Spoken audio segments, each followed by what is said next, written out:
राहुल गांधी जी जो हमारे संगठन के जिला अध्यक्ष बने हैं, जिसको कि एक नई प्रक्रिया से बनाया गया और एक ऐसी सोच को विकसित किया गया है कि कोई भी जिला अध्यक्ष के लिए अप्लाई कर सकता है। पहले जो जिला अध्यक्ष बनते थे वो नेताओं की रिकमेंडेशन पर बनते थे।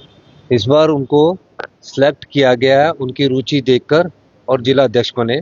तकरीबन काफी लोगों के पैनल थे, उनमें विचार विमर्श करने के बाद एक डिस्ट्रिक्ट प्रेसिडेंट को बुलाया गया और तीन राज्यों के जिला अध्यक्ष, पंजाब, जम्मू कश्मीर और हिमाचल के जिला अध्यक्षों की 10 दिन का ट्रेनिंग का कार्यक्रम था।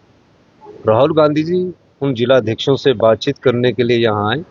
राहुल गांधी जी ने कांग्रेस की विचारधारा और बीजेपी की विचारधारा का अंतर बताया। एक वो विचारधारा है जो देश की एकता और अखंडता के लिए अपने प्राणों का बलिदान देती है। एक वो विचारधारा है जो देश को बांटने का भी कार्य करती है। तो कांग्रेस की विचारधारा कितनी महान विचारधारा है, किस प्रकार हमें भविष्य की चुनौतियों का सामना करना है, क्या कौन सी इंटरनेशनल पॉलिसीज पर हमारी देश चल रहा है, ये सारी योजनाओं को उन्होंने बताया और किस प्रकार के सिस्टमेटिक चेंजिंग वो संगठन में चाहते हैं।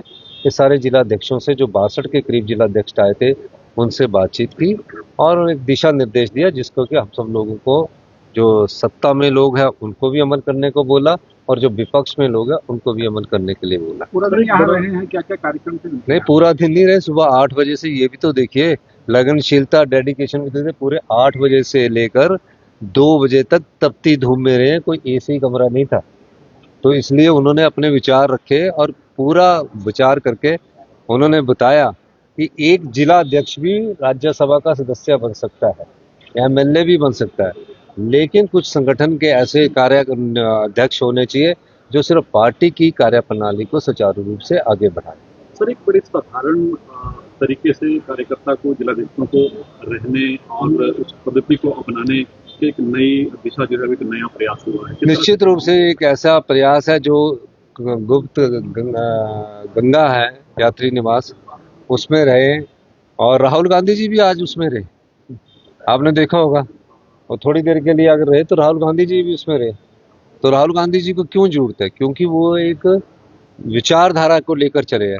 राहुल गांधी जी इंदिरा गांधी जी के पोते हैं, राजीव गांधी जी के बेटे हैं, वो ओपोजिशन लीडर है।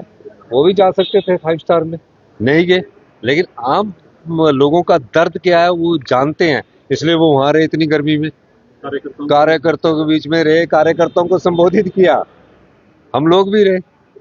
तो ये कहा कि हमारा जो विचारधारा है वो आम लोगों के और समाज के अंतिम व्यक्ति तक पहुंचने की विचारधारा है।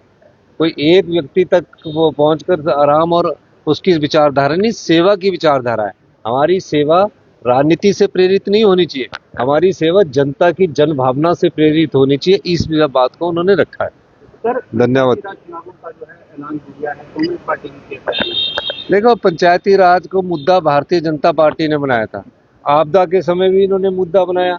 हमने कहा कि आपदा के बाद विधानसभा सेशन बुलाना चाहिए। 23-24 में जब आपदा आई उस समय कहते कि ये विधानसभा सेशन नहीं करवाना चाहते। हमने आपदा के बाद विधानसभा सेशन करवाया और प्रत्येक आपदा प्रभावित परिवारों को 8 लाख रुपए दिए। अभी जब विधानसभा सेशन, बजट की सेशन था, तो मैंने बजट के सभागार में कहा कि हम 31 मई से पहले चुनाव करवाएंगे। आज वो सत्यावाद सामने आ गई है। खुद झूठ बोलते हैं, दूसरों को झूठ दोषारोपण करते हैं। प्रदेश का खजाना लुटाकर चले गए। जिनको 60,000 करोड़ रुपया पिछले 5 साल में हमसे ज्यादा मिला, हमें 3-3.5 साल हो गए, 17,000 करोड़ रुपया दिया भारत के केंद्र की सरकार ने, पर प्रदेश की संपदा को इन्होंने लुटाया। हमारे को 17,000 करोड़ किया। हमने अनाथ बच्चों के लिए योजना लाई, विधवा बहनों के लिए योजना लाई, हॉस्पिटल्स में बदलाव कर रहे हैं, शिक्षा क्षेत्र में बदलाव कर रहे हैं और प्रदेश को आत्मनिर्भरता की ओर जा रहे हैं। मैं बार बार कहता हूँ, हमने नीतिगत बदलाव किया है और हम व्यवस्था परिवर्तन से 2032 तक हिमाचल प्रदेश को सबसे समृद्धशाली और सामर्थ्य बनाएंगे। कई चैनलों में देखता हूँ कि कर्जा चढ़ा हुआ है। कर्जा एक जीएसडीपी के अनुपात के अनुसार दिया जाता है। भारतीय जनता पार्टी हमारे पर 76,633 करोड़ रुपया कर्जा छोड़ के चली गई थी। अब हम कर्जा चुकाने के लिए कर्जा ले रहे हैं। हमने जितना कर्ज लिया उसका 80% कर्जा चुकाने के लिए दिया है। उसके अलावा जो हमारे कैपिटल एक्सपेंडिचर है उसको हम खर्च करते हैं। ठीक है, रेवेन्यू एक्सपेंडिचर जो होता है उसमें पेंशन पे और ब्याज और मूलधन होता है रेवेन्यू एक्सपेंडिचर, उसमें थोड़ी बहुत कमी रहती है, पर उस सिस्टम को भी हम ठीक कर रहे हैं। सर नगर निकाय के चुनाव जो है वो पार्टी चिन्ह पर हो रहे हैं। नहीं, सिर्फ नगर निगम के 4 विधानसभा क्षेत्र है। 4 विधानसभा क्षेत्रों के जो चुनाव है वो पार्टी चिन्ह पर हो रहे हैं, क्योंकि एक एक विधानसभा क्षेत्र का एक एक नगर निगम। चुनावी मुद्दे तो जनता तय करती है। नगर निगम में, क्योंकि मैं खुद काउंसलर रहा हूँ, नगर निगम में स्थानीय जो छोटे छोटे मुद्दे होते हैं और वहाँ काउंसलर की क्या कार्य प्रणाली रही है उसके आधार पर लोग वोट डालते हैं, तो ये कोई बड़ा मुद्दे नहीं है।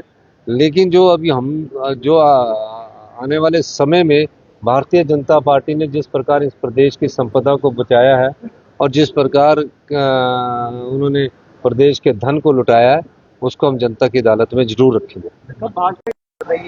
नहीं, हम भी प्रभारी की नियुक्ति कर रहे हैं। हमारे लिए हर चुनाव, जहां हमारा हाथ का चुनाव निशान होगा ना, वहां हम भी उसको